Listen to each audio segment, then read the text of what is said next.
হযরত নূহ আলাইহিস সালামকে নির্দেশ দেওয়া হলো তার সম্মুখে আল্লাহর নির্দেশ মোতাবেক নৌকা তৈরি করতে এবং জালেমদের নিয়ে কথা না বলতে।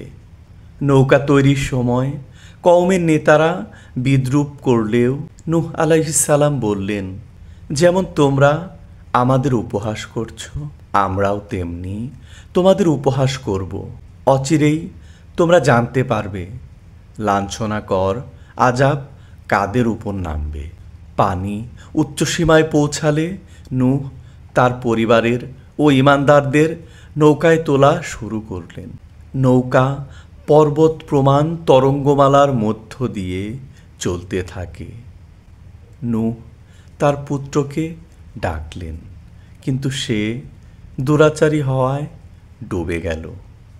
একসময় পানি হ্রাস পেল এবং নৌকা জুদি পাহাড়ে এসে ভিড়ল। জালেমরা সব নিপাত গেল। নূহ প্রভুর কাছে বললেন, আমার পুত্র কি অন্তর্ভুক্ত নয়? আল্লাহ সতর্ক করলেন, যে দুরাচারী সে অন্তর্ভুক্ত নয়। নূহ আলাইহিস সালামকে হুকুম দেওয়া হয়েছিল প্রতিটি জোর প্রাণী নৌকায় তুলতে এবং কেবল তার পরিবার সহ ঈমানদার নরনারীকে নিরাপদ রাখতে। ঈমানদারদের সংখ্যা অত্যন্ত নগণ্য ছিল। আব্দুল্লাহ ইবনে আব্বাস রাদিয়াল্লাহু তাআলা আনহু বর্ণনা করেছেন, তারা মোট 40 জন ছিল। প্লাবনের পর তারা ইরাকের মুসেল নগরীর কাছে সামানুন বা আশি এলাকায় বসতি স্থাপন করে এবং মুক্তিপ্রাপ্তদের সুমর জাতি বলা হতো। নূহের পুত্র কুফরপন্থীদের সঙ্গে থাকায় মহাপ্লাবনে ধ্বংস হলো।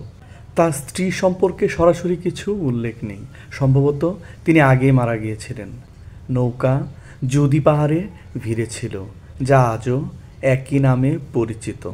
শেষে আল্লাহ নূহ ও তার সাথী মুমিনদের নিরাপদে নেমে আসার নির্দেশ দিলেন এবং ভবিষ্যৎ সম্প্রদায়ের জন্য সমৃদ্ধি ঘোষণা করলেন।